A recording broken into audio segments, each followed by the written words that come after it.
Hi and welcome to Higher English, your go-to channel for mastering business English. I'm Craig and today we're looking at something a little unusual but incredibly useful in the world of professional English. We're talking about compound nouns that come from phrasal verbs. Now, if that sounds technical, don't worry. This lesson's quick, practical, and I promise you'll recognize many of these from real work conversations. You've probably heard phrasal verbs like follow up, take out, or cut off. But what happens when we turn them into nouns? Well, suddenly they're everywhere in business English. A follow up, a cut off, a take out. They're neat, they're punchy, and they're all over emails, meetings, and workplace chats. So let's break down 9 great examples with definitions, business scenarios, and sentences you can use straight away. Our first example, backup. To back up means to create a copy. As a noun, a backup is that saved copy, usually of data or systems. In a business context, your team is working on a client database. You need a plan B in case something crashes. Make sure the backup is stored on the external server before we update the system. Next we have drop off. To drop off something is to deliver it or hand it over. The noun drop-off can refer to the actual delivery or even a sudden decline in numbers. In a business context, a logistics company might refer to daily deliveries, or a sales manager might track a drop-off in performance. There was a noticeable drop-off in user engagement after the website redesign. Our next example is follow-up. To follow up is to continue a conversation or task. A follow-up is that next step, often a meeting, a call, or an email.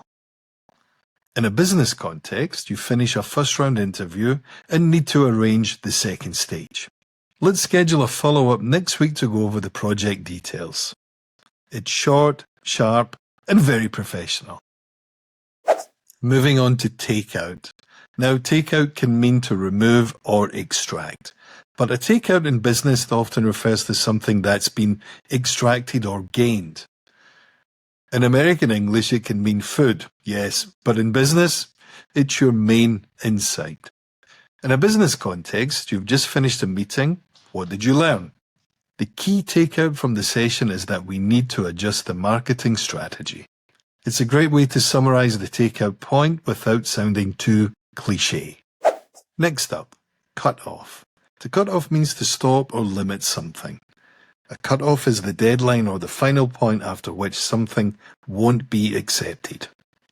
In a business context, you're collecting applications for an internal training program. The cut-off date for submissions is Friday at noon. It's clear, professional, no room for confusion. Now let's look at tryout. A tryout is a test or a trial period, usually for a person, product, or feature. In a business context, a new team member joins on a trial basis. We brought Alex in for a 2-week tryout before making the role permanent. Our next example, walkthrough. To walk through something is to explain it step by step. A walkthrough is the explanation itself, often a document, a video, or a meeting. In a business context, you've just onboarded a new employee. I'll send over a quick walkthrough of the CRM so you can get started.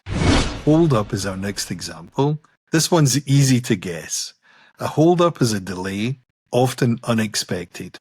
In a business context, you're trying to meet a deadline, but something external causes problems. There's been a hold up at customs, so the delivery will be late. Short, informal, totally natural in everyday business conversation. And finally, kick-off. A kick-off is the official start of something, a project, a meeting, or even a campaign. In a business context, you're beginning a big client project. We'll have a kick-off meeting on Monday to align everyone on the next steps. It's positive, clear, and energetic, a great way to set the tone. These phrasal verb-based nouns are more than just clever shortcuts. They're a big part of fluent professional business English, and they help you sound confident and efficient without sounding robotic. So next time you're writing an email, running a meeting, or reporting on a project, see if you can work one of these in. And of course, if you found this useful, stick around. There's always more coming your way here on Higher English. My name's Craig. Thanks for watching, and I'll see you in the next one. Bye for now.